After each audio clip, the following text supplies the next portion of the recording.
Assalamualaikum warahmatullahi wabarakatuh. Perkenalkan, nama saya Sefi Nur Faisya dari kelas KPIB dari Prodi Komunikasi Penyiaran Islam. Di sini saya akan mempresentasikan mata kuliah Komunikasi Kelompok dan Organisasi. Di sini saya akan menjelaskan materi, yaitu ada 3 poin dari materi ini. Yang pertama, kemampuan menciptakan strategi komunikasi inovatif.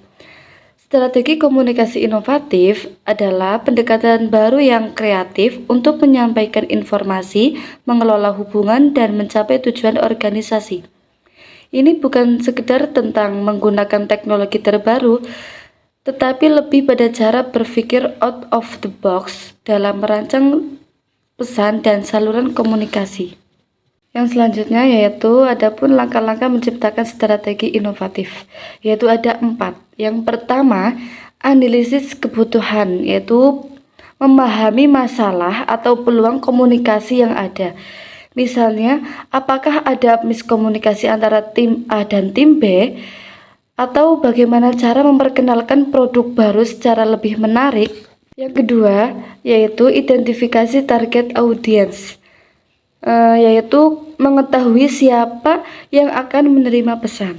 Misalnya, audiens Gen Z mungkin lebih responsif terhadap konten video pendek di TikTok atau Reels. Sementara audiens internal yang lebih senior mungkin lebih memilih email atau pertemuan tatap muka. Yang ketiga yaitu brainstorming solusi kreatif, yaitu mengajak tim untuk bertukar ide tanpa batasan. Contohnya, menggunakan gamifikasi atau permainan untuk pelatihan karyawan, atau membuat podcast internal untuk berbagi informasi dari manajemen. Yang keempat yaitu uji coba dan evaluasi. Sebelum diterapkan secara luas, uji coba strategi baru dalam skala kecil, mengumpulkan umpan balik dan sesuaikan jika diperlukan. Ini membantu meminimalkan risiko dan memastikan strategi efektif. Selanjutnya, poin kedua yaitu kemampuan menerapkan strategi komunikasi yang mendukung tujuan organisasi. Strategi komunikasi yang baik harus selaras dengan tujuan besar organisasi. Komunikasi bukanlah tujuan itu sendiri, melainkan alat untuk mencapai hasil yang diinginkan. Adapun contoh penerapannya yaitu ada 3. Yang pertama, meningkatkan penjualan produk baru sebesar 20% dalam 6 bulan, yaitu strategi komunikasinya menggunakan influencer marketing, mengadakan webinar interaktif untuk demo produk, dan meluncurkan kampanye media sosial dengan hashtag yang menarik. Contoh yang kedua yaitu meningkatkan keterlibatan karyawan dan mengurangi turnover.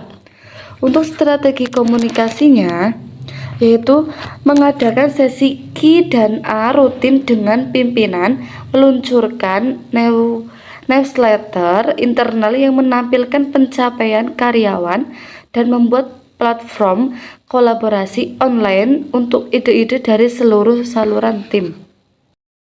Contoh yang ketiga yaitu memperkuat citra perusahaan sebagai pimpinan industri yang ramah lingkungan.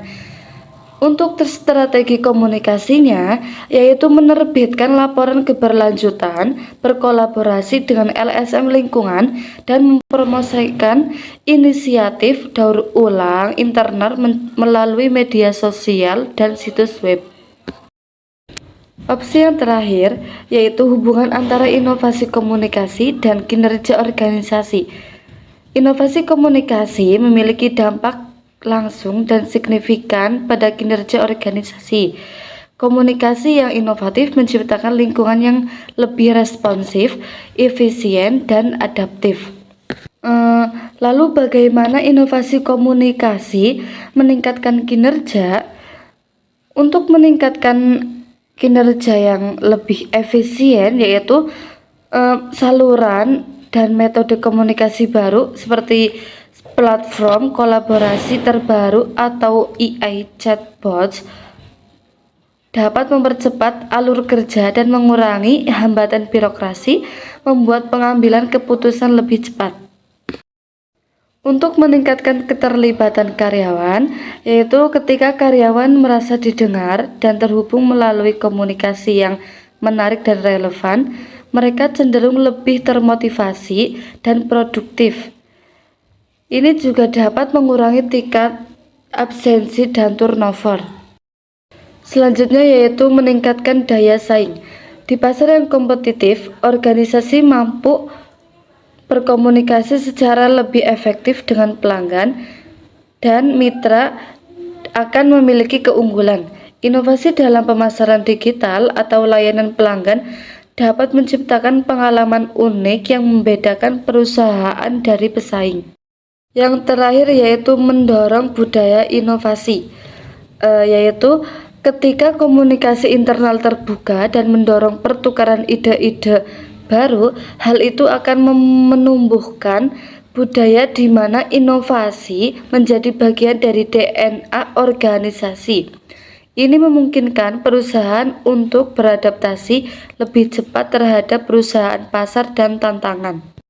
Demikian materi yang saya sampaikan. Sekian, terima kasih atas perhatiannya. Wassalamualaikum warahmatullahi wabarakatuh.